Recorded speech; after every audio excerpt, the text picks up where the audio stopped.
Hello, also from my side. Well, I wanted to introduce myself already, but no, just kidding. I'm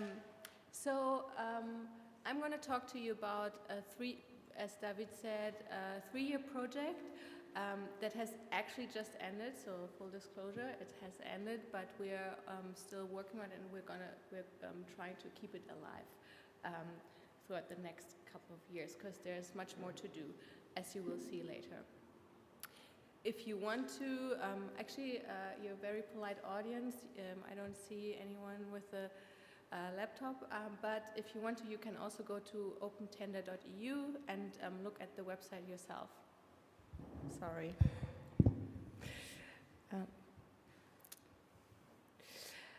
Just quickly about the project that I worked on. It was a Horizon 2020 funded project and led by the University of Cambridge. We were a consortium of 5 to 6, 6 actually. University of Cambridge, the Hertie School of Governance, Transcrime, us as Open Knowledge Foundation, DATLab, and the Government Transparency Institute, so institutions throughout Europe. And the project started in 2015 in March and ended last month in February. The scope was to work on 34 European countries. Just to give you an overview on what we worked on, like the data behind it, I have a sheet here. Maybe I'm going to show it later to you again. This is probably very interesting for those who already took a look at the website, because those are the data sources, and you can actually also see until when the data was scraped from the websites. The objective of the portals that we created was to be, first of all, useful to the stakeholders, to provide a one-stop shop to look at public procurement in all the countries that we dealt with, to make it more transparent, to make public procurement more transparent, but also to make it, to aim to try to make it more efficient, and also to allow for users to actually compare public procurement data throughout Europe. For that, we gathered all the information in one portal from different open data sources, and we wanted the portals actually to be so useful that users could download the full database to analyze the data themselves, but also to do advanced analytics on the portals. And also we wanted to provide users with something a bit more hands-on, so we added a couple of benchmarking functions so that users could create their own kind of dashboards, and a user's manual, obviously, to explain what users are actually dealing with. It would be boring to just talk about a website without showing it to you, and because you never know whether you have a stable internet, I took a couple of screenshots for you. So if you're very welcome to actually look at the websites yourself, but you can see that actually this is the home page. When you land there, you're asked whether you want to look at a specific country or whether you want to look at all the available data. What you can't see on this screenshot is that it's actually available in national languages. So if you're interested in the Spanish data, you can actually look at it in Spanish, but also the other portals are available in all languages. So you could also look at, let's say, German data in Spanish language. But the source data actually, so the public announcements, are not translated. So it's only the text from the website that is translated, just as you might know it from the Tender European Daily, the TED portal. So Open Tender EU has a couple of functions. It is a database for 33 jurisdictions. I know I talked about 34 countries before, but we actually had to take out 2 countries because there was so little data on them available that we thought it's not worth creating a portal for those. We have the country portals in national languages, and we have a visualization and overview of the market analysis, administrative capacity indicators, transparency indicators, and integrity indicators. So actually, the open data has been enriched with indicators that have been developed throughout the Digiwhist project, and you can look at them. So you can actually look how a tender performed in those different areas. So if you would go to the market analysis, you would actually see this overview. So you can see a date range, and actually you can adjust the date range according to what you want to display. You can see a sector overview, and you can look at the volume in euros and the number of tenders. And as you can see down here, there's it's actually a bit hard to read, I see now on the screen. But the two visualizations down there are the average good procurement score and over time and per sector. So you could also see that already. Those are the indicators that I spoke about before. So unfortunately, you can't really see the text up there. The resolution is not that perfect. So I'm not going to bore you too long with those because you can't see so well. But you can look at tenders over time, procedure type, main suppliers, and main buyers. This is already displayed for you on the dashboards, but you can also adjust all of the data, and you can download it as you can see it here. You can download all the data, but you can also download the filtered data.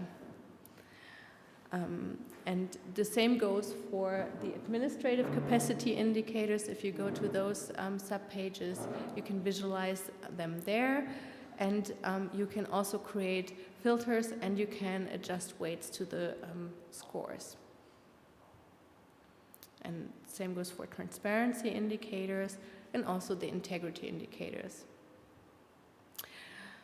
Another function is the search tender function, which is obviously or probably the one that a lot of people are most interested in.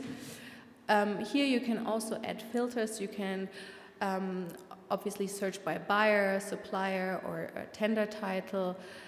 You can also filter according to the scores in the different indicator areas, dates, and you can always add filters to this so that you can actually drill this down to the tender you're looking for, let's say in your area of interest or in the region that you're interested in. This is what a specific tender would look like then, and you can also see that we linked to other portals. So wherever there is a freedom of information portal in the country, we link to that and to freedom of information requests that are that have been submitted in this area, or that could be linked to the tender, and also to the tender's exposed site. And in some countries where there is, we link to whistleblowing portals so that people can actually report suspicious actions in the tender. And you can download everything in JSON and in CSV, and also in OCDS, the Open Contracting Data Standard. Obviously, there are a couple of areas of improvement that we already saw while working on the project, and we are always open to suggestions or to feedback when you look at the portals.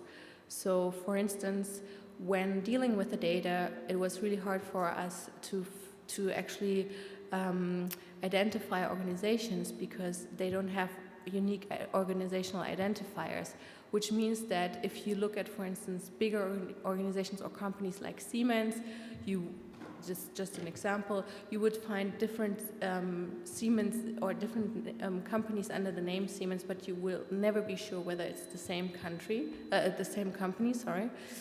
And that makes it actually very hard to look at the contract volume for the specific company or organization. The same goes for public buyers and public organizations.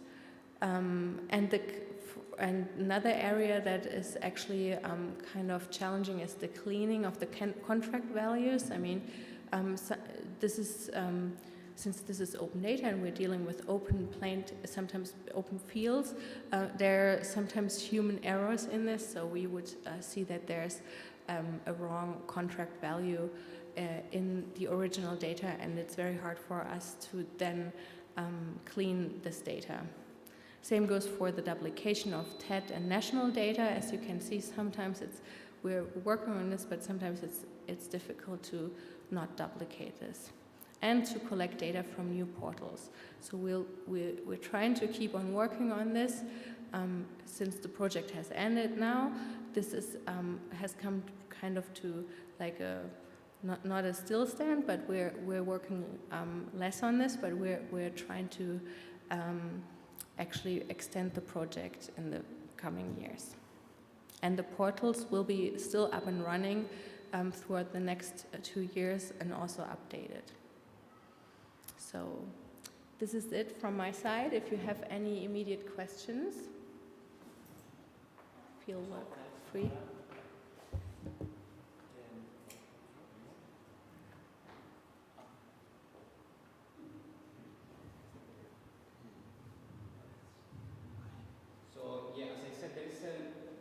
There is a debate at the end, but if you have any particular question now, that we have time for one question maybe. So, no. If not, we'll save all the discussions and the questions for the end. So, if you don't have any questions, if anyone is afraid to do it in English, si alguien no se atreve a hacerlo en inglés, yo le puedo traducir la pregunta. Okay. Great. I came just a bit late, so I didn't hear the beginning of your presentation.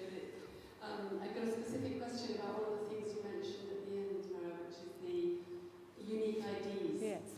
And this is something that lots of people have been asking for the last few years, quite a few years now. Yeah. I know it's a big thing that Open Corporates was also trying to push for. And I just wonder if you happen to know where we are on that in terms of a debate on doing that, at least in the European Union region. Has there been any progress made at all?